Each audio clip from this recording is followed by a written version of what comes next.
Video का अंत तक देखें और लाइक और सब्सक्राइब जरूर कीजिए।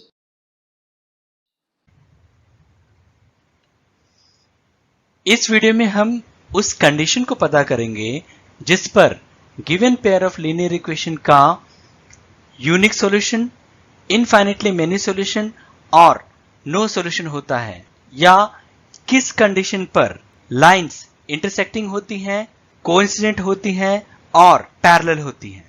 Linear equation in two variables का जनरल फॉर्म है a1x plus b1y plus c1 equal to 0 और a2x plus b2y plus c2 equal to 0। यहां पर देख सकते हैं x का कोएफिशिएंट का रेशियो, y का कोएफिशिएंट का रेशियो, ये दोनों इक्वल हैं, लेकिन कांस्टेंट टर्म का रेशियो का इक्वल नहीं है। यानी यहां पर a1 by a2 is equal to b1 by b2 is not equal to c1 by c2 अगर किसी पेयर ऑफ लीनियर इक्वेशन में मिलता है, तब वो pair of linear equation inconsistent होता है और उसका नो सॉल्यूशन होता है, और लाइंस जो होती हैं वो पैरेलल होती हैं।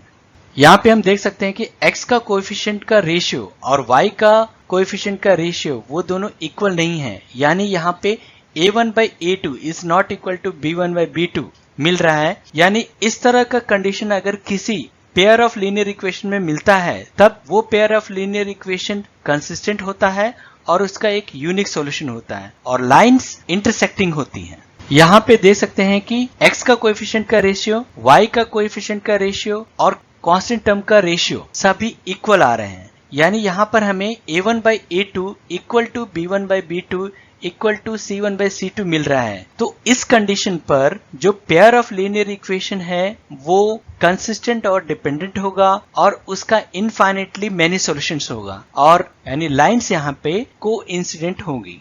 पहला कंडीशन देख लीजिए, a1 by a2 is not equal to b1 by b2। तब क्या होता है, लाइंस इंटरसेक्टिंग होती हैं और उस पेयर ऑफ लीनियर इक्वेशन का यूनिक सॉल्यूशन होता है और वह कंसिस्टेंट होता है। सेकंड में देख लीजिए, a1 by a2 equal to b1 by b2 है, equal to c1 by c2 है, तो लाइंस कोइंसिडेंट हो जाएंगी, उस पेयर ऑफ लीनियर इक्वेशन का इनफाइनाइटली मेनी सॉल्यूशन होगा और वह कंसिस्टेंट और डिपेंडेंट होगा। थर्ड में आप देख लीजिए, a1 by a2 equal to b1 by b2 is not equal to c1 by c2 होने पर लाइंस पैरेलल हो जाती हैं और उस पेयर ऑफ लीनियर इक्वेशन का नो सॉल्यूशन होता है और वह इनकंसिस्टेंट होता है।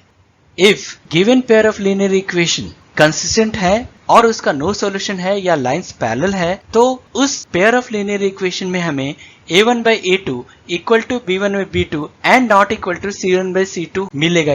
अगर given pair of linear equation consistent और डिपेंडेंट है और उसका इनफाइनाइटली मेनी सॉल्यूशंस है या लाइंस कोइंसिडेंट है, तो उस पेयर ऑफ लीनियर इक्वेशन में हमें a1 by a2 equal to b1 by b2 equal to c1 by c2 मिलेगा। यानी तीनों a1 by a2 और b1 by b2 और c1 by c2 तीनों इक्वल होगा। और अगर given pair of linear equation consistent है और उसका यूनिक सॉल्यूशन है या लाइंस इंटरसेक्टिंग है, तब उस पेयर ऑफ लीनियर इक्वेशन में हमें a1 by a2 is not equal to b1 by b2 मिलेगा। इंटरसेक्टिंग लाइंस मिल रही है या उस पेयर ऑफ लीनियर इक्वेशन का यूनिक सॉल्यूशन है या कंसिस्टेंट है, तब a1 by a2 is not equal to b1 by b2 होता है। कोइंसिडेंट लाइंस मिल रहा है आपको, या इनफाइनाइटली मेनी सॉल्यूशंस आ रहा है, या वो pair of linear equation consistent या डिपेंडेंट है, तो उसका कंडीशन होगा a1 by a2 equal to b1 by b2 equal to c1 by c2।